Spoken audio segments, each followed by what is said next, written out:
हाय hello everyone. So Sky Gold के third quarter के result आ गए हैं, तो उसी पर डिस्कशन करेंगे कैसे नंबर्स रहे कंपनी के एंड अब यहाँ से कैसी अपॉर्चुनिटी लगती है इस बिजनेस के अंदर। सो थर्ड क्वार्टर का रिजल्ट देखते हैं सबसे पहले कंपनी का। तो अगर आप इनका रेवेन्यू का नंबर देखोगे सो वाई वाई लेवल पे ऑलमोस्ट 117% की ग्रोथ आई है कंपनी के रेवेन्यू के अंदर। आई मीन ये तो हमको एक्सपेक्टेड था कि ग्रोथ काफ़ी अच्छी रही थी। पर्सनली मेरा एक्सपेक्टेशन था कि 100% के आसपास का ग्रोथ आना चाहिए कंपनी का, बिकॉज कल्याण ज्वेलर का नंबर देखा हमने, सेंको का नंबर देखा, ये दोनों स्काई गोल्ड के एक बड़े क्लाइंट हैं। सो दोनों ने ग्रोथ अच्छे अच्छे ग्रोथ नंबर्स पोस्ट किए। सो 100% के आसपास का ग्रोथ एक्सपेक्टेड था, लेकिन अगर आप देखोगे तो 117% का ग्रोथ कंपनी ने टॉप लाइन के अंदर रिपोर्ट करा है, विच मीन्स की काइंड ऑफ एक्सपेक्टेशन को इन्होंने बहुत बड़े मार्जिन से बीट किया है अपने अपने अपने रेवेन्यू के अंदर। अदर इनकम अगर आप देखोगे तो उसमें भी काफी ज्यादा ग्रोथ है। आई मीन लास्ट ईयर तो कुछ खास अदर इनकम था भी नहीं कंपनी का। 7 करोड़ के आसपास का अदर इनकम आया है कंपनी का। सो बेसिकली इसका क्लैरिफिकेशन मैनेजमेंट ने लास्ट कॉन कॉल में ही दिया था। पिछले क्वार्टर में भी अगर आप देखोगे तो 20 करोड़ के आसपास का अदर इनकम था कंपनी का। तो बेसिकली स्काई गोल्ड ने 5-6 ईयर्स पहले कुछ स्टॉक्स में इन्वेस्ट किया था, जैसे एचडीएफसी बैंक का एक स्टॉक है जिसमें इन्होंने इन्वेस्ट किया था। एंड अभी इनके ऑडिटर ने इनको एडवाइस किया है कि उन स्टॉक्स को, उन इन्वेस्टमेंट्स को आप लिक्विडेट कर लो। सो लास्ट क्वार्टर में इन्होंने उसका एक बड़ा पार्ट ऑलरेडी सेल कर दिया था, 20 करोड़ का इनकम वहां से आया। एंड मैनेजमेंट ने उस कॉन कॉल में इस चीज को हाईलाइट किया था कि थर्ड क्वार्टर में भी उसका कुछ पार्ट आपको देखने को मिल सकता है। सो मोस्ट प्रोबेबली ये जो 7 करोड़ का हम अदर इनकम देख रहे हैं, ये उसी इन्वेस्टमेंट से आया है कंपनी का। देन एक्सपेंसेस वगैरह अगर आप देखोगे तो वो भी ऑफकोर्स वाई वाई लेवल पे डबल से ज्यादा हुआ है।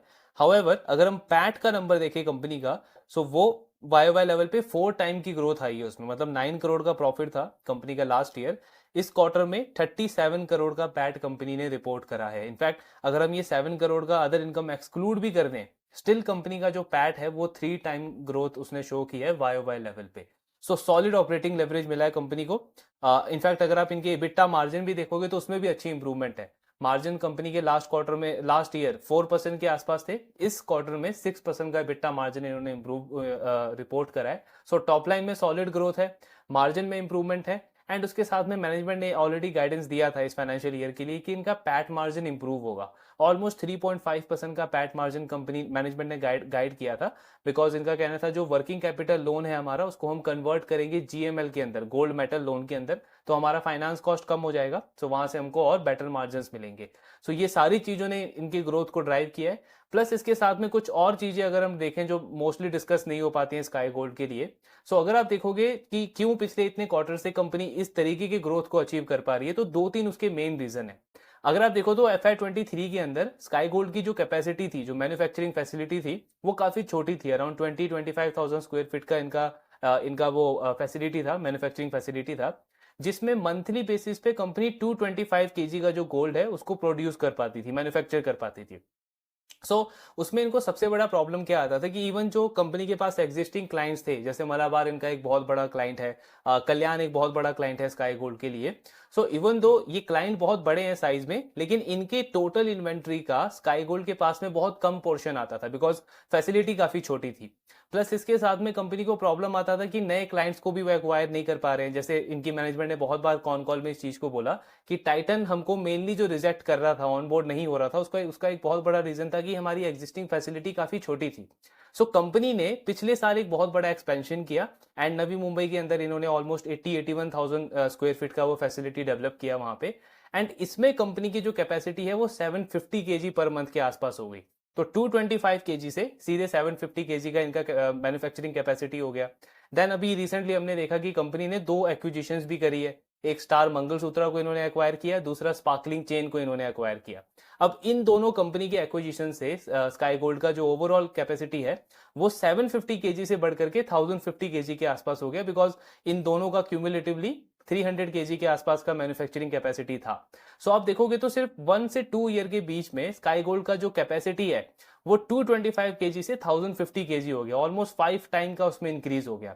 अब इससे सबसे बड़ा पॉइंट तो ये हुआ कि इनके जो एग्जिस्टिंग क्लाइंट है उनका टोटल इन्वेंट्री का शेयर बढ़ गया स्काई गोल्ड के लिए। जैसे कल्याण पहले अपने टोटल इन्वेंट्री का सिर्फ 5% ऑर्डर करता था स्काई गोल्ड से, उसने 7% करना शुरू कर दिया।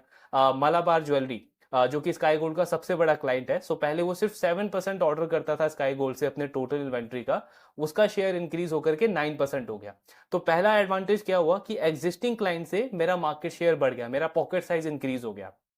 दूसरा एडवांटेज क्या हुआ कि इवन जो आपकी मीडियम साइज या स्मॉल साइज जो रिटेलर्स हैं जिनका 5 स्टोर है, 10 स्टोर है, 3-4 स्टोर है, उनका एक्विजिशन भी इजी हो गया स्काई गोल्ड के लिए। एंड तीसरा एडवांटेज ये हुआ कि जो बड़े मार्की क्लाइंट्स हैं जैसे टाइटन अभी तक एक्वायर नहीं हो रहा था, लास्ट क्वार्टर में हमने देखा कि टाइटन का जो कैरेट लेन का बिजनेस है वो ऑन बोर्ड हुआ स्काई गोल्ड के लिए, अराउंड 50-100 करोड़ के आसपास का ऑर्डर आया स्काई गोल्ड को। देन पीएन गाडगिल महाराष्ट्र का बहुत बड़ा ज्वेलर, वो भी ऑन बोर्ड हुआ लास्ट क्वार्टर स्काई गोल्ड के साथ में। एंड अभी रिसेंटली स्काई गोल्ड ने अपडेट किया कि आदित्य बिरला का जो ज्वेलरी वाला बिजनेस है जिसमें कंपनी ने 5,000 करोड़ का इन्वेस्टमेंट किया है, सो वो भी स्काई गोल्ड के साथ में ऑन बोर्ड हो गया है। तो ये बड़े बड़े जो मार्की क्लाइंट्स हैं जिनका बहुत बड़ा रेवेन्यू पोटेंशियल आगे चल के हो सकता है, उनका ऑन बोर्ड, उनका एक्विजिशन बहुत इजी हो गया स्काई गोल्ड के लिए इतने बड़े एक्सपेंशन के बाद में। सो ये एक बहुत बड़ा ग्रोथ लीवर है कंपनी के लिए।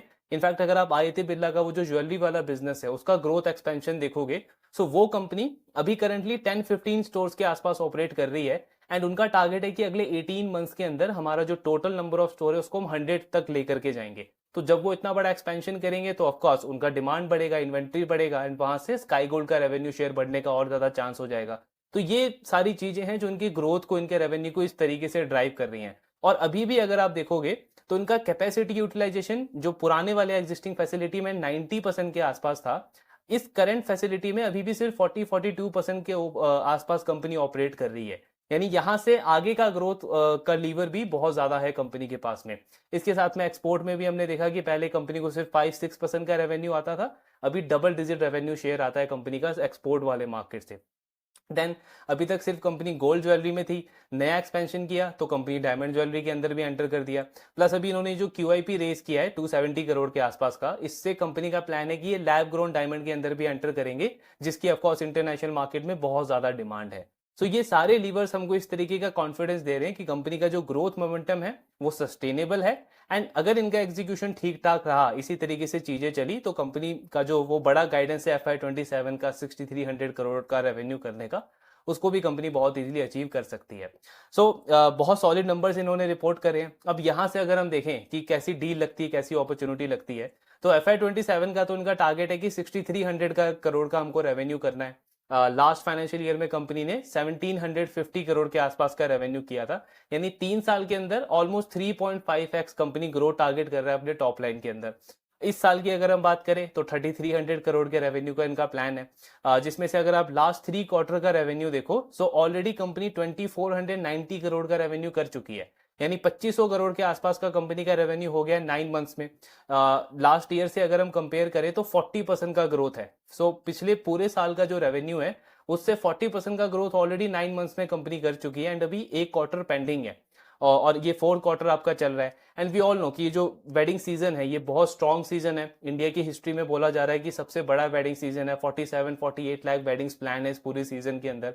और कल्याण ने अपने कॉल में भी बोला कि ऑल दो जो गोल्ड के प्राइसेस हैं वो ऑल टाइम हाई के ऊपर है आपके, लेकिन स्टिल हमारे स्टोर्स में जो डिमांड है, जो फुटफॉल है, वो काफी ज्यादा स्ट्रॉन्ग है। तो बहुत हाई पॉसिबिलिटी है कि 4th क्वार्टर में भी जो लास्ट ईयर कंपनी का 500 करोड़ का रेवेन्यू था उसको कंपनी डबल कर सकती है इस करंट 4th क्वार्टर के अंदर। तो मतलब क्या बन रहा है कि जो एनुअल गाइडेंस है इनका 3300 करोड़ का, उसको बहुत इजीली स्काई गोल्ड सरपास कर सकता है। 34-3500 करोड़ के आसपास का रेवेन्यू कंपनी कर सकती है पूरे FY25 के बेसिस पे। और अगर हम पैट की बात करें तो पहले हमारा एक्सपेक्टेशन था कि 80 करोड़ के आसपास का कंपनी का पैट रहेगा। लास्ट क्वार्टर में हमारा एक्सपेक्टेशन अगेन हमने अपग्रेड करा कि 100 करोड़ के आसपास कंपनी पैट कर सकती है। अब अगर आप देखोगे तो 95 करोड़ का पैट तो ऑलरेडी कंपनी का हो चुका है 9 मंथ्स के अंदर। एंड क्योंकि कंपनी को ऑपरेटिंग लिवरेज अच्छा मिल रहा है, पैट मार्जिन इंप्रूव हो रहा है, सो बहुत हाई चांस है कि पिछले साल का जो 9 करोड़ का पैट था उसमें भी हमें बहुत अच्छा ग्रोथ देखने को मिलेगा। एंड मोस्ट प्रोबेबली जो फुल ईयर पैट है कंपनी का वो 120 करोड़ के आसपास होगा। सो उसके बेसिस पे अगर आप पी देखोगे कंपनी का तो करंट पी आपको दिखेगा 50 के आसपास, लेकिन फॉरवर्ड पी जब हम देखते हैं तो 44 से 45 का फॉरवर्ड पी बनता है इसके स्टॉक का। मतलब क्या हुआ कि हर एक क्वार्टर में हम डिस्कस करते हैं कि बिजनेस का परफॉर्मेंस अच्छा आ रहा है, लेकिन इसका जो स्टॉक का वैल्यूएशन है वो स्टिल उतना ही लुक्रेटिव रहता है। अगर आप सेकंड क्वार्टर का इनका रिजल्ट देखो तो उस टाइम पे कंपनी का जो पी था वो 65-70 के आसपास था, यानी उस टाइम पे वैल्यूएशन थोड़े से ज्यादा थे।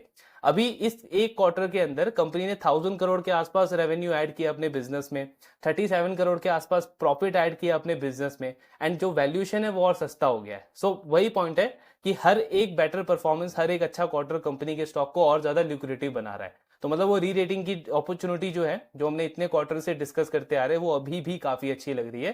क्योंकि अगर आप पैग रेशियो देखोगे तो हार्डली 0.4-0.5 का पैग रेशियो बन रहा है स्टॉक का। सो डील अभी भी अच्छी है, मैनेजमेंट का एग्जीक्यूशन काफी अच्छा है। एक चीज हमको यहाँ पे बहुत ज्यादा फोकस में रखना है कि ऑल्दो इनका गाइडेंस है कि FY27 में हम 6300 करोड़ का रेवेन्यू करेंगे, बट जैसा हम अभी तक करते आ रहे हैं कि हमको फोकस करना है कंपनी के हर एक क्वार्टर में कैसी परफॉर्मेंस आ रही है, कि इनका एग्जीक्यूशन कैसा आ रहा है। बिकॉज सी बिजनेस है, चीजें कहीं पे भी आपकी खराब हो सकती है किसी भी एक क्वार्टर में। मे बी कल को डिमांड बहुत ज्यादा स्लो डाउन हो जाए, जिस तरीके से गोल्ड प्राइसेस बढ़ रहे हैं अभी तक तो वैसा कोई इंपैक्ट देखने को नहीं मिला है, लेकिन अगर कल को चल के डिमांड पे कोई इंपैक्ट पड़ता है, जो इनके क्लाइंट्स हैं उनके बिजनेस पे कोई इंपैक्ट पड़ता है, तो अल्टीमेटली स्काई गोल्ड के बिजनेस और ग्रोथ पे भी इंपैक्ट पड़ेगा। सो हमको यहाँ पे ये सोच के नहीं रहना है कि FY27 तक तो कंपनी 6300 करोड़ का रेवेन्यू कर ही लेगी, नहीं। हमको जिस तरीके से हम ट्रैक करते आ रहे हैं उसी तरीके से हमको ट्रैक करना है। एंड कहीं पे भी हमको दिखे कि बिजनेस में प्रॉब्लम आ रहा है या अब उस तरीके के गाइडेंस को कंपनी अचीव नहीं कर सकती, बिकॉज अभी रिसेंटली आप देखोगे तो कितने सारे कंपनीज में हमने देखा कि बिजनेस मोमेंटम चेंज होता है, डिमांड आपका चेंज होता है, कंपनीज मैनेजमेंट जो है वो एक टाइम के बाद गाइडेंस को रिवाइज भी करती है, डाउनग्रेड भी करती है, जो कि एक्सटर्नल चीज है ऑफकोर्स, लेकिन वहां पे मार्केट तो स्टॉक को हिट करेगा। तो यहां हमको पास्ट रिटर्न देख के स्टॉक का या फिर बिजनेस ने पहले कितना अच्छा किया है वो देख करके एक फिक्स माइंडसेट नहीं रखना है, फ्लेक्सिबिलिटी रखनी है। एंड जो भी रियलिटी होगा उसके साथ में हमको अपने डिसीजन को, अपने अपने चेंजेस को उस तरीके से हमको करना है। सो अभी तक कंपनी बहुत अच्छा कर रही है। ऑफ कोर्स यहाँ पे रीडेटिंग की अपॉर्चुनिटी अभी भी बहुत अच्छी लगती है, बट पॉइंट वही है कि ट्रैकिंग हमको कंटिन्यू रखना है, एंड जैसा आगे बिजनेस परफॉर्म करे उसके अकॉर्डिंग हमको अपना व्यू चेंज करना है। बाकी इनका नेक्स्ट वीक कॉन कॉल है, सो कॉन कॉल के बाद वो भी डिस्कस करेंगे कि जो इन्होंने 2-3 बड़े बड़े एक्विजिशंस करे हैं लास्ट 1-2 क्वार्टर में, उससे कंपनी कितना रेवेन्यू पोटेंशियल देख रही है, या मे बी अपने गाइडेंस को क्या दोबारा से रिवाइज करने का कोई चांस बन रहा है। सो वो सारी चीजें डिस्कस करेंगे। आपके जो भी डाउट्स है आप शेयर करते रहिए। Thank you very much.